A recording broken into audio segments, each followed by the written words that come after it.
So here it is, ladies and gentlemen, the 2021 Nissan Qashqai. These are images that have just been released this morning on the 18th of February. I'm just going to talk you through the article all about the latest Qashqai.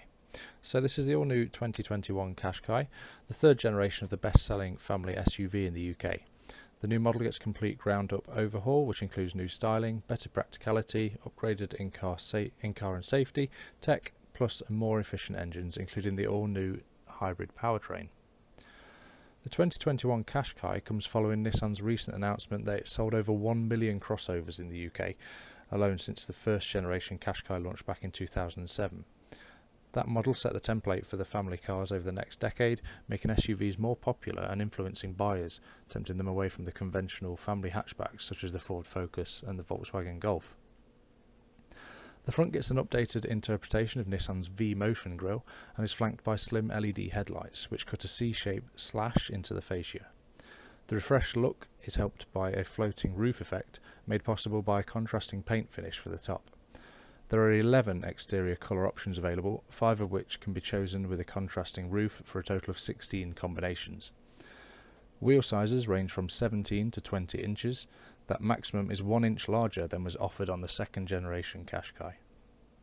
Inside, Qashqai's cabin is a great leap forward in both design and finish.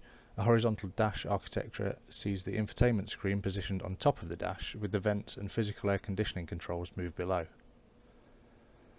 The infotainment system now uses a 9-inch touchscreen with a much sharper resolution than before, plus online services that include fuel prices, Google Street View and speed camera information.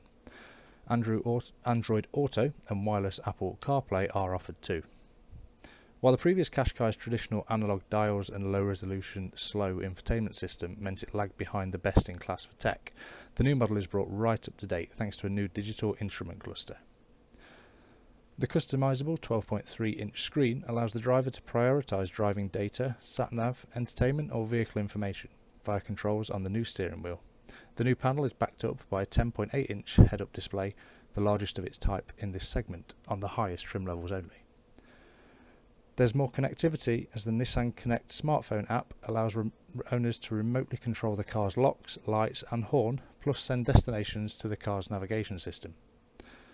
Now, moving on to the engines and powertrains, another huge change for the Qashqai comes underneath the bonnet.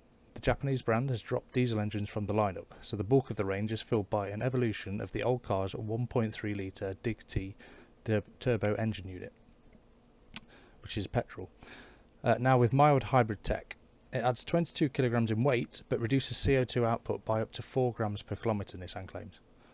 The engine is available with either 138 brake horsepower, 156 brake horsepower, and up to 270 Newton meters of torque.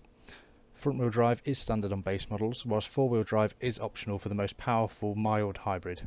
A CVT automatic with artificially stepped ratios is also on offer. The biggest change, though, comes in the form of an all-new hybrid unit called e-Power. It uses a variable compression ratio 1.5 litre turbocharged petrol engine with an electric motor that delivers a total of 184 brake horsepower and 330 Newton meters of torque. The new system is front-wheel drive only. However, it differs from the hybrid system used in cars like the Toyota Prius because the combustion unit never drives the wheels directly. Instead, it acts as a generator, providing charge to a small battery, which then sends energy to the electric motor. According to Nissan, this gives the e-Power unit characteristics we've come to expect from fully electric vehicles, such as instant torque delivery and seamless acceleration. Official emissions and economy figures are to be confirmed, but it should make this variant the most fuel-efficient model in the lineup. Just like the Nissan Leaf, the Qashqai e-Power will be capable of one-pedal driving. However, all-electric zero-emissions running will be limited to around 1 mile only. The latest Qashqai rides on an updated version of its predecessor's CMF-C architecture. Nissan has used more high-strength steel, optimised the chassis bonding techniques, and designed a reshaped floor structure to make the platform stronger and more rigid than ever. Despite this, the body in white is 60 kilos lighter than before, while further weight has been saved thanks to an aluminium bonnet, doors and front wings, plus a composite boot lid. The wheelbase has grown by 20mm, helping boost room inside, while Nissan says the suspension layout has also been redesigned. At the front, there's the updated McPherson strut setup, while models equipped with four-wheel drive or those that ride on 20-inch wheels get a multi-link setup at the back. The rest of the range uses a torsion beam arrangement.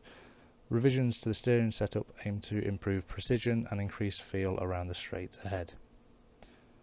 The growth in size of the platform has helped boost the level of flexibility on offer, all important for a family SUV. Focus has gone into increasing the impression of width inside, helped by the way the dash cuts into the door trim. However, that feeling is also thanks to physically wider cabin, which has given front occupants an extra 28mm of shoulder room. Practicality has improved elsewhere too. The Qashqai's boot space has grown to 504 litres, which is 74 litres more than the previous model offered, and close to the 520 litre Skoda Karoq. The two-piece false floor is reversible with a wipe clean side, while extra lighting and 12-volt socket make the space more usable than on the outgoing car. The door cubbies are larger than with its predecessor. The cup holders have been repositioned so they don't get in the way of the gear changes, and Nissan says the new wireless charging pad can charge a smartphone device faster than similar setups of its rivals. Access to the back seats is made easier thanks to doors that now open up to 85 degrees, which could prove useful if you'll be strapping children into their child seats. The latest Qashqai benefits from a range of new and updated driver assistance systems. Nissan's ProPilot semi-autonomous adaptive cruise control has been enhanced for the latest Qashqai and can adapt to road conditions, such as speed limit data provided through a link to the sat-nav. The blind spot warning system can now intervene and make steering wheel input so you don't move into traffic in an adjacent lane, while the car can automatically brake if the driver reverses towards oncoming vehicles. There's also the usual level of tech when it comes to autonomous emergency braking. The new Qashqai is set to go on sale this summer. Prices are still to be confirmed, but the introduction of a mild hybrid powertrain and increased tech means the price will climb likely beyond the outgoing car's £23,550 entry point. So that's the article, folks. I'd like to know what you think about it. Personally, I quite like it. It's quite angled, but you know, a lot of SUVs and cars in general are going to that sort of look, the futuristic look. I do like the dashboard, as you can see on the screen at the moment. That's quite nice to get that digital look that you find in currently the more premium sector. As for this hybrid technology, the fact it's only going to do 1 mile on battery alone, that'll be interesting.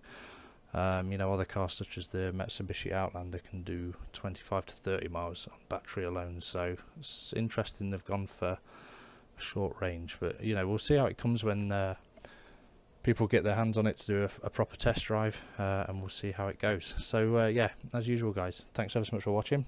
Feel free to subscribe for more Qashqai videos. Also start doing some smart car videos as well, and I shall see you in the next video. Thank you very much.